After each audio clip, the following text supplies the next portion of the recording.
L'heure du conte aujourd'hui, je vais vous présenter l'histoire de la princesse et le poney de Kate Beaton aux éditions Cambourakis.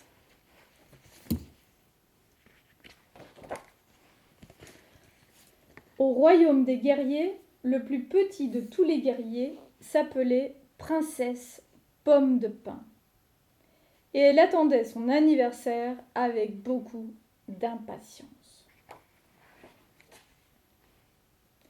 D'habitude, les guerriers reçoivent de super cadeaux d'anniversaire.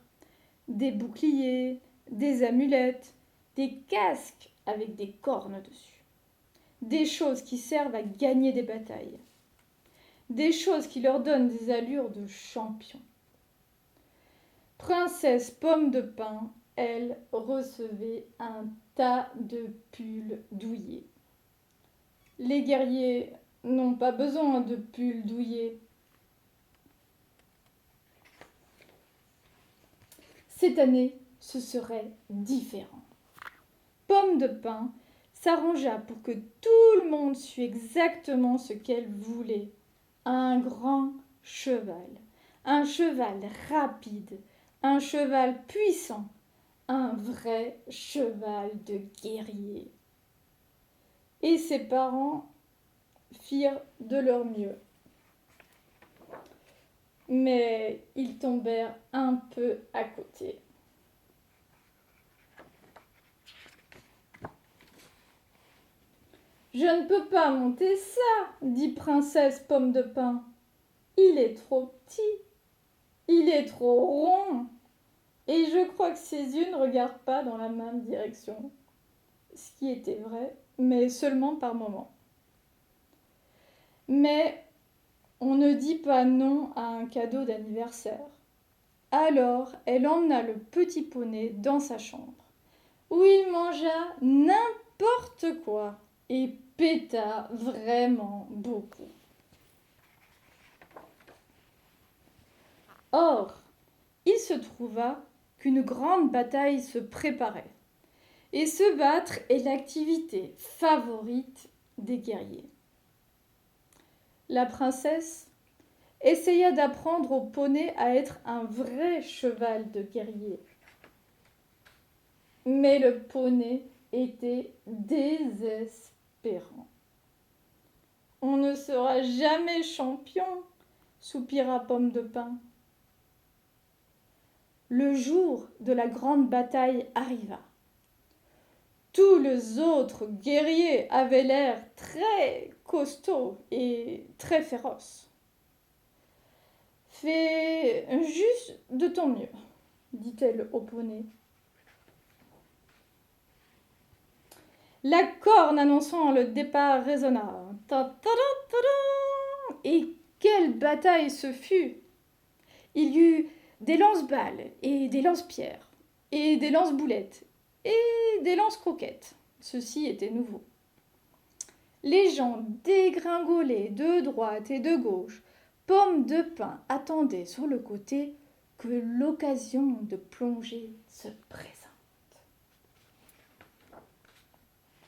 C'est alors qu'Otto le terrible, le plus méchant de tous les guerriers, chargea droit sur elle.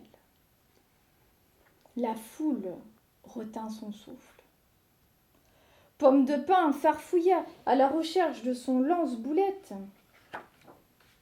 Mais Otto s'arrêta net dans sa course. Il ouvrit de grands yeux.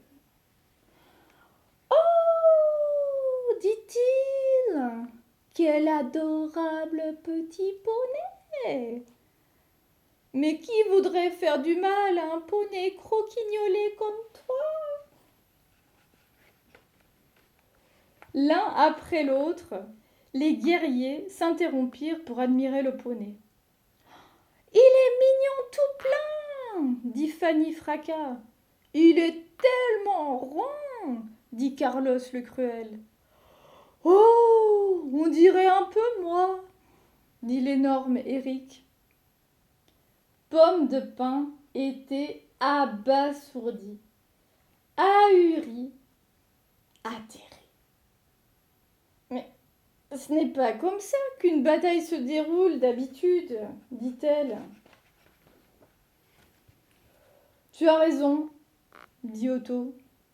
Mais nous autres guerriers n'avons pas souvent l'occasion de montrer notre côté câlin.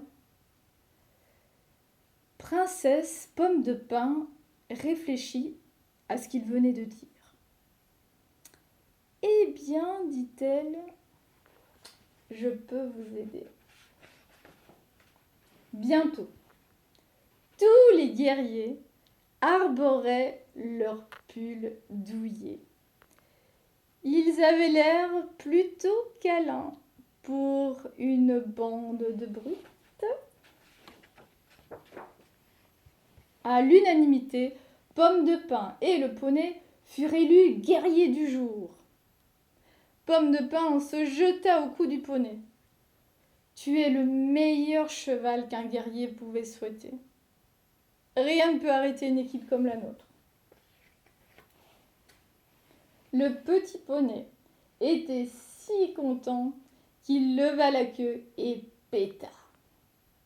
Eh bien, dit Pomme de Pin, on va voir comment on peut arranger ça. Voilà, c'était l'histoire de la super princesse guerrière Pomme de Pin et de son petit poney. À bientôt!